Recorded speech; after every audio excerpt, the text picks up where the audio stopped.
नमस्कार दोस्तों, निर्वाण स्तोत्रम में आपका स्वागत है। आज हम उस एक सवाल की गहराई में उतरने जा रहे हैं जो इंसान के जन्म लेने के बाद से ही उसके साथ चलता है। अभी इसी वक्त जब आप मेरी आवाज सुन रहे हैं तो जरा सोचिए, वह कौन है जो आपके कानों के पीछे बैठकर सुन रहा है? वह कौन है जो आपकी आंखों के पीछे बैठकर इस दुनिया को देख रहा है? क्या वह आपका दिमाग है? क्या वह आपका शरीर है? या फिर कोई ऐसी शक्ति है जो इन सब को चला रही है? हम अपनी पूरी जिंदगी बाहर की दुनिया को जानने में लगा देते हैं, लेकिन उस एक तत्व को भूल जाते हैं जिसकी वजह से हम दुनिया को जान पाते हैं। आज की यह वीडियो उपनिषदों के उस प्राचीन ज्ञान पर आधारित है जो आपको आपके असली मैं से मिलवाएगी। आज हम जानेंगे उस चेतना यानी कॉन्शियसनेस के बारे में जो न केवल आपके शरीर को बल्कि इस पूरे ब्रह्मांड को चला रही है। हजारों साल पहले की बात है। काशी नगरी में एक बहुत ही विद्वान राजा रहते थे जिनका नाम था अजातशत्रु। अजातशत्रु का अर्थ होता है जिसका कोई शत्रु ना हो। वे जितने वीर थे उतने ही बड़े ज्ञानी भी थे। एक दिन उनके दरबार में एक ब्राह्मण आए जिनका नाम था गार्ग्य बालाकी। बालाकी को वेदों का ज्ञान था और उन्हें इस बात का थोड़ा अहंकार भी था। बालाकी ने राजा से कहा, हे राजन, मैं आपको ब्रह्म का ज्ञान देना चाहता हूं। मैं आपको बताना चाहता हूं कि ईश्वर क्या है। राजा अजातशत्रु बहुत विनम्र थे। उन्होंने हाथ जोड़कर कहा, हे ब्राह्मण, अगर आप मुझे ब्रह्म का ज्ञान देंगे तो मैं आपको गुरु दक्षिणा में हजारों गायें और बहुत सारा धन दूंगा। कृपया मुझे ज्ञान दें। अब ध्यान से सुनिएगा कि बालाकी ने क्या कहा। यह केवल बालाकी की कहानी नहीं है, यह हम सबकी कहानी है।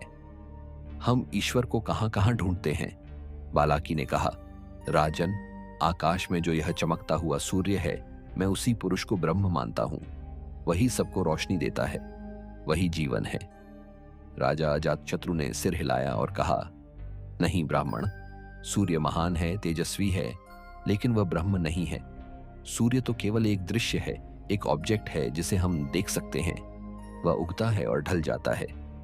जो आता है और जाता है वह अनंत ब्रह्म कैसे हो सकता है?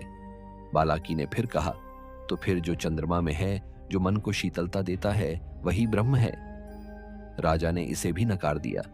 बालाकी ने फिर कहा, जो बादलों में बिजली चमकती है, जो आकाश है, जो हवा बह रही है, वही ब्रह्म है। लेकिन राजा अजातशत्रु हर इनकार इनकार करते गए। उन्होंने समझाया, हे गार्ग्य, आप जिन चीजों की बात कर रहे हैं वे सब नश्वर हैं। वे सब दिखाई देने वाली चीजें हैं। जो चीज दिखाई देती है वह देखने वाला कैसे हो सकती है?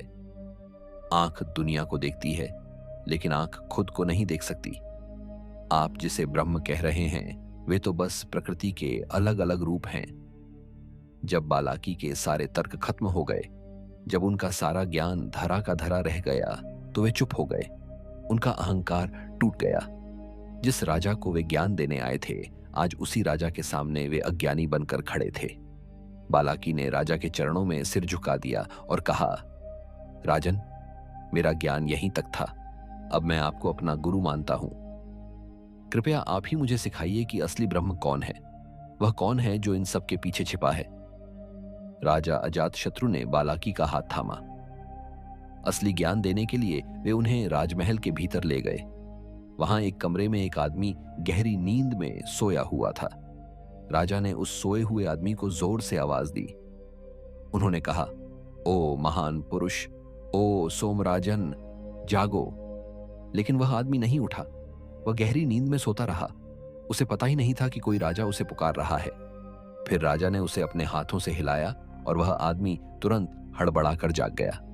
अब राजा ने बालाकी से एक ऐसा सवाल पूछा जो आज हमें खुद से पूछना चाहिए। राजा ने पूछा, बालाकी, जब यह आदमी सो रहा था तब इसकी चेतना कहाँ थी? इसका मन कहाँ था? और जब मैंने इसे हिलाया तो यह चेतना वापस कहाँ से आ गई? यही वह रहस्य है जिसे हमें समझना है। जब हम सोते हैं तो हमारी आंखें बंद होती हैं।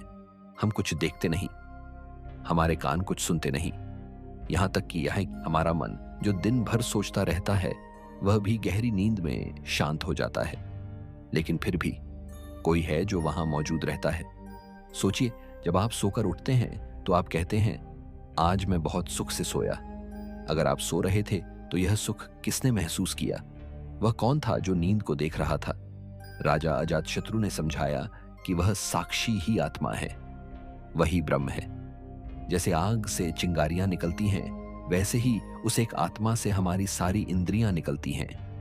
वह आत्मा ही है जो आंखों को देखने की शक्ति देती है। वह आत्मा ही है जो कानों को सुनने की शक्ति देती है। वह कानों का कान है, वह आंखों की आंख है, वह मन का मन है। वैज्ञानिक भी आज ये मानते हैं कि शरीर के सारे सेल्स बदल जाते हैं, विचार बदल जाते हैं, भावनाएं बदल जाती हैं, लेकिन आपके अंदर जो मैं हूं का एहसास है वह बचपन से लेकर बुढ़ापे तक वही रहता है। वही स्थिर तत्व ब्रह्म है।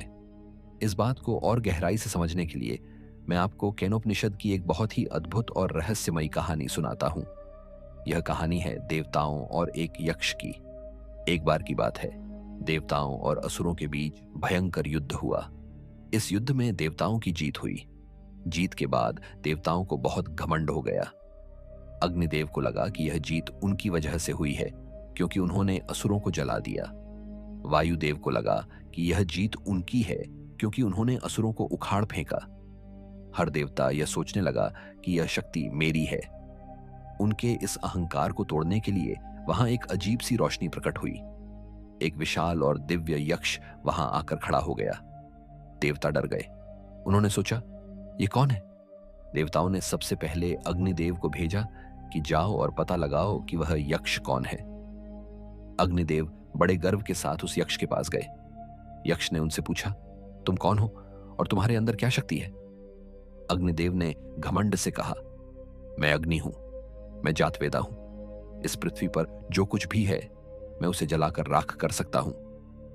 यक्ष ने जमीन पर पड़ा एक छोटा सा सूखा तिनका उठाया और अग्निदेव के सामने रख दिया। यक्ष ने कहा, अगर तुम इतने शक्तिशाली हो तो इस मामूली से तिनके को जलाकर दिखाओ। अग्निदेव हंसने लगे। उन्होंने अपनी लपटें छोड़ी, लेकिन हैरानी की बात यह थी कि वह सूखा तिनका जला ही नहीं। अग्निदेव ने अपनी पूरी ताकत लगा दी, अपना पूरा ताप लगा दिया, लेकिन वह तिनका जस का तस रहा। उनका घमंड चकनाचूर हो गया। वे सिर झुकाकर वापस चले गए। फिर देवताओं ने वायुदेव को भेजा। वायुदेव वहां पहुंचे। यक्ष ने पूछा, तुम कौन हो? तुम क्या कर सकते हो? वायुदेव ने कहा, मैं वायु हूं, मैं मातृश्वण हूं, मैं चाहूं तो विशाल पर्वतों को भी उखाड़ कर फेंक सकता हूं। यक्ष ने वही तिनका वायुदेव को दिखाया और कहा, जरा इस तिनके को उड़ाकर दिखाओ। वायुदेव ने भयंकर तूफान पैदा किया। आंधियां चलने लगीं, लेकिन वह तिनका अपनी जगह से हिला तक नहीं। वायुदेव की सारी शक्ति उस तिनके के आगे बेकार हो गई। वे भी शर्मिंदा होकर लौट आए। अंत में देवताओं के राजा इंद्र वहां गए। जैसे ही इंद्र वहां पहुंचे, वह यक्ष गायब हो गया और वहां आकाश में ज्ञान की देवी मां उमा प्रकट हुई। इंद्र ने देवी से पूछा, हे देवी, वह यक्ष कौन था जिसके सामने अग्नि और वायु की शक्ति भी बेकार हो गई? देवी उमा ने मुस्कुराते हुए एक ऐसा सत्य बताया जो हमारे जीवन का आधार है। उन्होंने कहा, इंद्र, वह यक्ष साक्षात ब्रह्म था। तुम देवताओं को जो घमंड है कि तुमने असुरों को हराया, वह गलत है। तुम्हारी अपनी कोई शक्ति नहीं है। वह ब्रह्म की ही शक्ति थी जो अग्नि में जलन बनकर मौजूद थी। वह ब्रह्म की ही शक्ति थी जो वायु में वेग बनकर मौजूद थी। जब ब्रह्म ने अपनी शक्ति वापस खींच ली तो अग्नि एक तिनके को भी नहीं जला सका। दोस्तों, यह कहानी हमें क्या सिखाती है? हम अपनी जिंदगी में कहते हैं, मैंने यह घर बनाया, मैंने यह पैसा कमाया, मैं बहुत बुद्धिमान हूं। लेकिन सच तो यह है कि हमारा शरीर और हमारा दिमाग बस एक यंत्र है, एक मशीन है। जैसे एक बल्ब तब तक नहीं जल सकता जब तक उसमें बिजली ना आए, वैसे ही हम तब तक देख नहीं सकते, सुन नहीं सकते या सोच नहीं सकते जब तक हमारे अंदर वह प्राण शक्ति या चेतना ना हो। वह ब्रह्म कहीं दूर आसमान में नहीं बैठा है, वह आपके अंदर है। उपनिषद कहते हैं, श्रोत्रस्य श्रोत्रम, यानी वह कानों का भी कान है।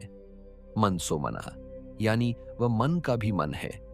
अब सवाल यह आता है कि उसे कैसे जाने?